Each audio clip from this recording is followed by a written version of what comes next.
Hello students, आपका हमारे channel पर एक बार फिर स्वागत है। आज की वीडियो का टॉपिक है लोकतंत्र, जिसे हम डेमोक्रेसी के नाम से भी जानते हैं। तो चलिए बिना किसी देरी के आज की वीडियो को स्टार्ट करते हैं। लोकतंत्र, तो भाई आप लोकतंत्र से क्या समझते हो? लोकतंत्र तो वही है ना जहाँ जनता खुद वोट देती है, जो आम जनता है खुद अपने नेता को चुनाव करती है ना। तो आज लोकतंत्र को ही ना हम थोड़ा सिस्टमिक वे में समझेंगे। लोकतंत्र जिसका अर्थ है जनता का शासन। लोकतंत्र लोक प्लस तंत्र से मिलकर बना है। लोक का मतलब जैसा कि हम जानते हैं ये जनता, आम जनता या फिर लोग, ठीक है। और तंत्र का मतलब शासन होता है, कोई ऐसी व्यवस्था, ठीक है। लोकतंत्र को ना प्रजातंत्र के नाम से भी जाना जाता है। कई जगह पर ना लोकतंत्र की जगह प्रजातंत्र लिखा होता है, क्योंकि लोक और प्रजा दोनों का मतलब एक ही है, जनता। लोकतंत्र सरकार का एक ऐसा रूप है जिसमें शासकों को देश की जनता द्वारा स्वयं चुना जाता है।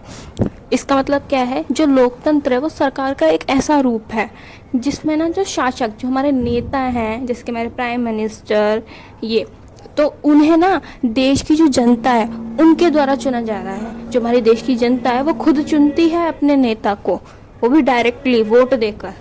लोकतंत्र या प्रजातंत्र एक ऐसी शासन प्रणाली है जिसके अंतर्गत जनता स्वेच्छा से चुनाव में खड़े हुए किसी भी उम्मीदवार को मत देकर अपने प्रतिनिधि के रूप में चुन सकती है। क्या हुआ, समझ आया? रुको बताती हूँ।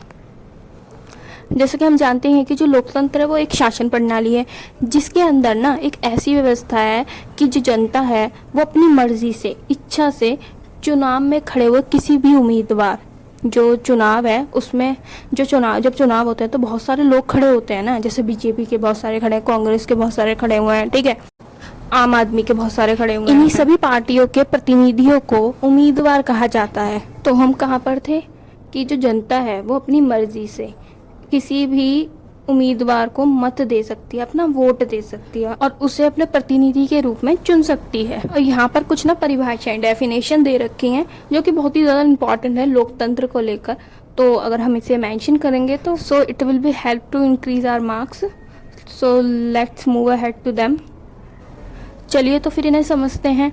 लोकतंत्र जनता के लिए, जनता द्वारा शासन है। ये किसने लिखा है? अब्राहम लिंकन ने। इस परिभाषा के अनुसार इसका मतलब यह है कि इस परिभाषा में जो लोकतंत्र है ना वो पूरा ना जनता का ही है। इसमें ना जनता का ही सबसे बड़ा रोल है। कैसे? जो लोकतंत्र है वो जनता का है, मतलब हमारा है, और जनता के लिए मतलब कि वो हमारे लिए ही काम करता है।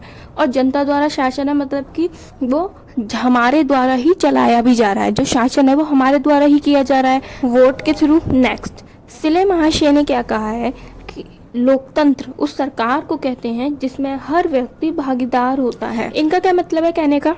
जो लोकतंत्र वो एक ऐसी सरकार है जिसमें प्रत्येक व्यक्ति, देश का हर एक नागरिक, each member of the country, लोकतंत्र नामक जो सरकार है उसमें शामिल होता है। उसकी भागीदारी सुनिश्चित होती है सार्वभौमिक वयस्क मताधिकार के तहत, जिसमें 18 वर्ष की आयु पूर्ण कर चुका हुआ प्रत्येक वयस्क को मतदान करने का अधिकार होता है संविधान के तहत।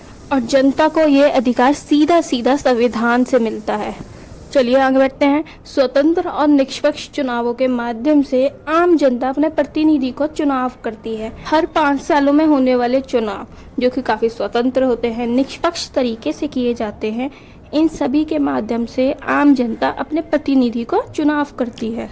सरकार का यह रूप सुनिश्चित करता है कि जो सत्ता है वो जनता के पास है और जो देश का शासन और जितनी भी कार्यवाही है ना वो उसमें ना लोगों, जो हमारी आम जनता है उसकी सीधी भूमिका हो।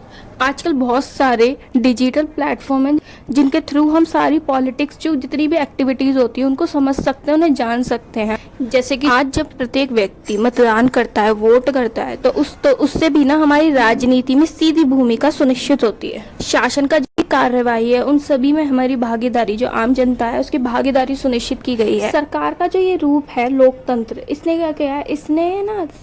इसने सारी जो राजनीतिक गतिविधियां हैं उसमें जनता की प्रत्यक्ष, जो जनता है उसकी डायरेक्ट भागीदारी को सुनिश्चित किया है, ताकि जो जनता है वो अपने अधिकारों के लिए बोल सके, अपने अधिकारों के उल्लंघन के खिलाफ बोल सके।